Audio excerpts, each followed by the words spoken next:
मेरे प्यारे साथी और मेरे प्यारे दोस्तों, स्वागत है आप सभी का आपके अपने चैनल में जिसका नाम है सुजाता के। तो चलिए आज फिर से एक न्यू इन्फॉर्मेशन के साथ। तो वो इन्फॉर्मेशन क्या है, तो 6 to 8 के स्नातक कोटि के लिए जो हम लोग शिक्षक भर्ती बीपीएससी टीआरई 2 में फॉर्म भरने जा रहे हैं, उसके लिए कौन कौन सी अर्हता जरूरी है उसके बारे में हम लोग बात करेंगे। तो जैसा कि आप जान रहे हैं कि बहुत सारे लोगों का, बहुत सारे स्टूडेंट का सब्जेक्ट कॉम्बिनेशन नहीं मिल पा रहा है।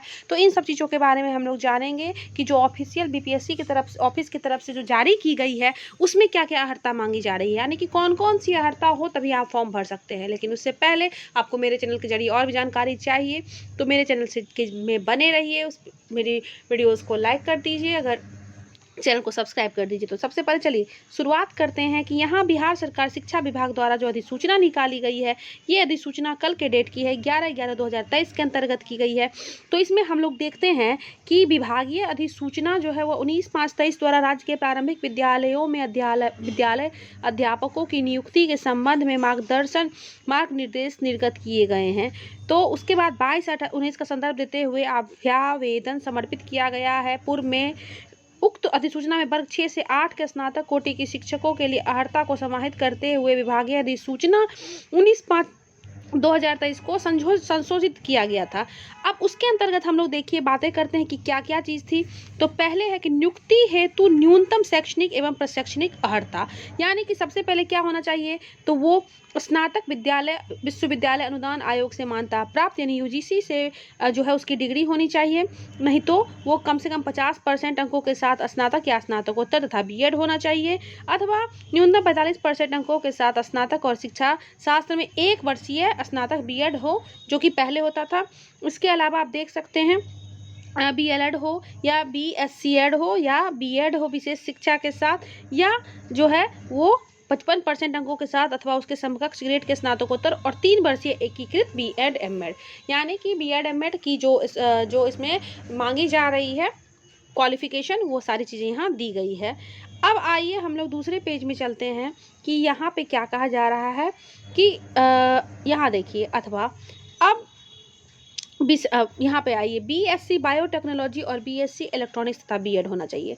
तीसरे कॉलम में कह रहा है कि 6 से 8 भाषा के विषय के विद्यालय अध्यापक के लिए स्नातक स्तर पर प्रतिष्ठा ऑनर्स या सब्सिडरी विषय के रूप में संबंधित भाषा विषय पढ़ित हो। संस्कृत भाषा के शिक्षक जो है संस्कृत में शास्त्री की उपाधि या स्नातक की उपाधि, उर्दू के जो शिक्षक बनेंगे वो आलिम की उपाधि या उर्दू में स्नातक मांगे जाएंगे। वर्ग 6 से 8 के लिए आप देख सकते हैं कि सामाजिक विज्ञान विषय, इसमें बहुत सारे स्टूडेंट को कन्फ्यूज़न होता है। तो यहाँ पे ये चीज़ क्लियर हो जाइए कि जो सामाजिक विज्ञान के विद्यालय स्नातक स्तर पर इतिहास, भूगोल, राजनीति शास्त्र, दर्शन शास्त्र, अर्थशास्त्र, वाणिज्य, मनोविज्ञान, समाजशास्त्र, गृह विज्ञान में कोई भी विषय 2 स्तर पर स्नातक स्तर पर पठित हो। सबसे बड़ा कन्फ्यूजन यही होता है। अगर किसी ने अपने ऑनर्स में जो है वो होम साइंस रखा है और अगर सब्सिडियरी में उसका इन दोनों में से कोई विषय है तो भी वो फॉर्म भर सकते हैं। अगर किसी का ऑनर्स एक पेपर इसमें से कोई हो और सब्सिडरी में भी इसमें से कोई एक पेपर हो तो वो भी फॉर्म भर सकते हैं। तो इस तरह से ये हो गया। उसके बाद गणित एवं विज्ञान विषय के लिए गणित, संख्या, भौतिकी, रसायन, जीव विज्ञान में से कोई 2 विषय पठित होने चाहिए। साथ ही इधर बीएड और बीसीए वालों को भी मान्यता दिया गया है। और आप देख सकते हैं तो ये लेटर जो है इसमें विषय के बारे में स्पष्ट किया जा चुका है। एक और चीज़ दी हुई है कि शिक्षा शास्त्र में डिप्लोमा या विशेष शिक्षा बीएड विशेष शिक्षा के लिए केवल भारतीय पुनर्वास परिषद का पाठ्यक्रम ही मान्य होगा। तो ऐसी स्थिति में आप 6 माह का विशेष प्रशिक्षण करना अनिवार्य होगा। संबंधित विद्यालय अध्यापक को इस प्रशिक्षण को पूर्ण करने के लिए 6 महीने का सवैतनिक अवकाश मान्य होगा।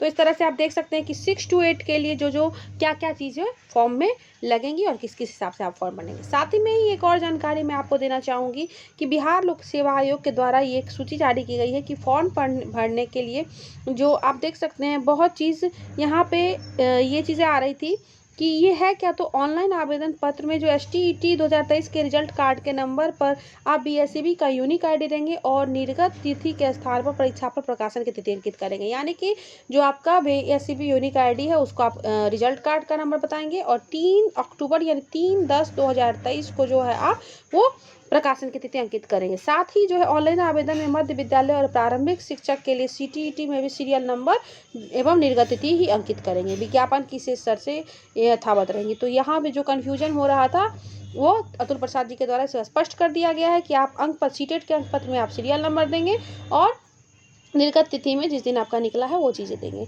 तो चलिए अभी के लिए बस इतना ही, और भी अगर कोई कन्फ्यूजन हो तो आप कमेंट बॉक्स में इस चीज़ को टाइप कर सकते हैं। रही बात सीटीईटी अपीयरिंग की, तो स्पष्ट किया जा चुका है कि सीटीईटी अपीयरिंग को मौका नहीं दिया जाएगा। इसके लिए प्रत्येक साल जो है वह अगस्त में एग्ज़ाम लिया जाएगा, लेकिन मौका उनको नहीं दिया जाएगा। तो फिर अभी के लिए इतना ही, फिर मिलेंगे अपने अगली वीडियो में, तब तक के लिए धन्यवाद।